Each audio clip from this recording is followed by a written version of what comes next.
ಎಲ್ಲರಿಗೂ ನಮಸ್ಕಾರ. ಇವತ್ತು ನಾವು ಅರಿಥಮೆಟಿಕ್‌ನ ಮುಂದಿನ ಭಾಗವನ್ನು ಕಂಟಿನ್ಯೂ ಮಾಡೋಣ. ಸೊ ಇವತ್ತು ನಾವು 50th ಕ್ವೆಶ್ಚನ್ 50ನೇ ಪ್ರಶ್ನೆಗೆ ಹೋಗೋಣ.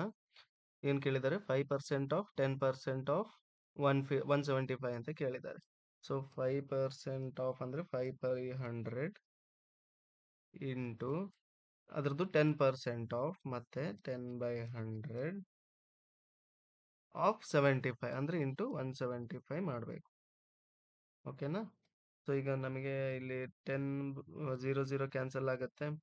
5 20s 100 ಆಗುತ್ತೆ. ಸೊ ನ್ಯೂಮರೇಟರ್ ಅಲ್ಲಿ 1 ಅಷ್ಟೇ ಉಳ್ಕೊಂತು. ಆಮೇಲೆ ಡಿನಾಮಿನೇಟರ್ ಅಲ್ಲಿ 200 ಉಳ್ಕೊಂತು. So 175 divided by 200. ಸೊ ನಮಗೆ ಎಷ್ಟು ಸಿಗುತ್ತೆ?